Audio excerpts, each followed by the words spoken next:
Ms. Carrie Tan, next question. Question 13.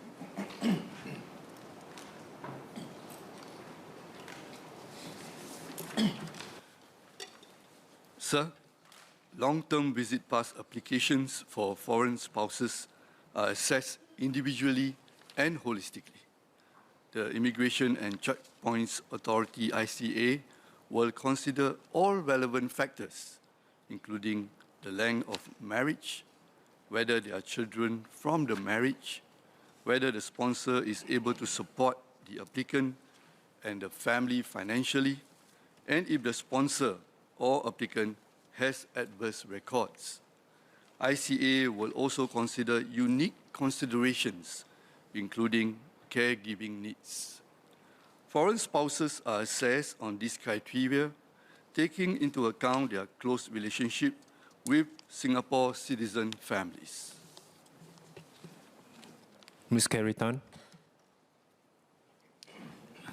I thank MOS for his answer. I've come across several and actually quite many cases where residents who are on ComCare financial assistance, meaning they are not independently able to sponsor their foreign spouse, in a very catch-22 situation, because on one hand they need the caregiving support of their spouse to be here physically with them, and on the other hand they also can benefit from the spouse having some part-time employment or income, which actually helps the government to potentially save on some of this financial support expenses.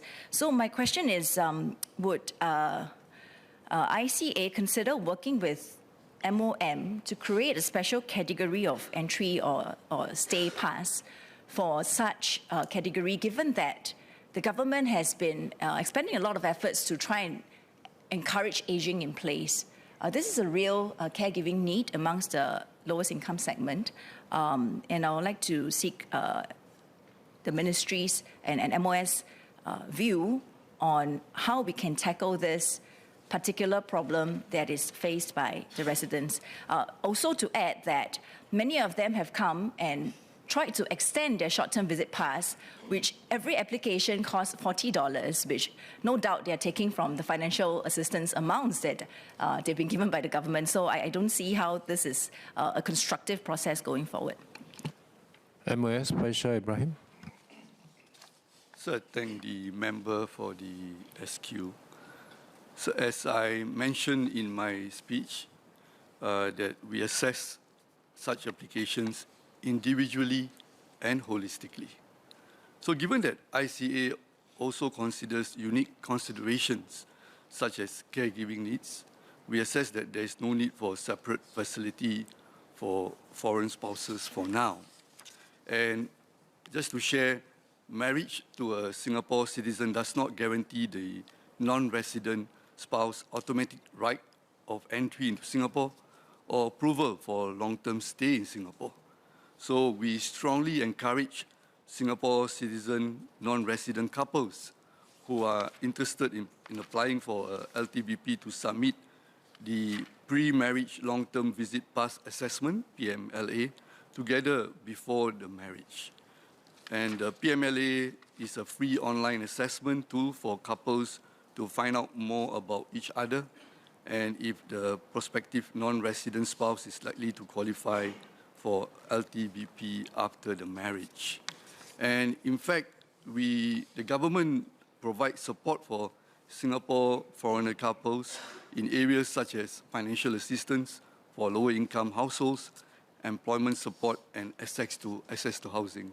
So we keep track about the ground situation, and also you have seen how things have moved over the last few years with regards to financial assistance, employment support, and housing. And in fact, this is something that we do in looking at the facility that we provide, and as well as the accessibility, we have to look at the very broad perspective and factors of not only looking at talents, caregiving needs, but also looking at the security of Singapore. So I hope the member will understand that we have very broad considerations with regards to such an issue. Mr. Dennis Tan. Thank the MOS for the comprehensive reply. I note the MOS state that married spouses, foreign spouses, may not have an automatic right to come in to stay in Singapore. So, assuming that the Singaporean spouse or PR spouse is able to look after financially his foreign spouse, would the MOS able to share what are some of the grounds that may militate, consideration of grounds that may militate against the granting of LTVP, assuming, of course, that financial consideration is not an issue? Thank you. So, as I shared earlier, we look at various factors, right? And we look at the individual considerations, right? The nature of the marriage, and also the circumstances, as well as the identity of the people involved. But beyond that, we also look at it from the holistic perspective. So each case is unique, and I want to assure the member that we will look at some of these cases. And in fact, there are cases where we provide such a facility where the circumstances merit.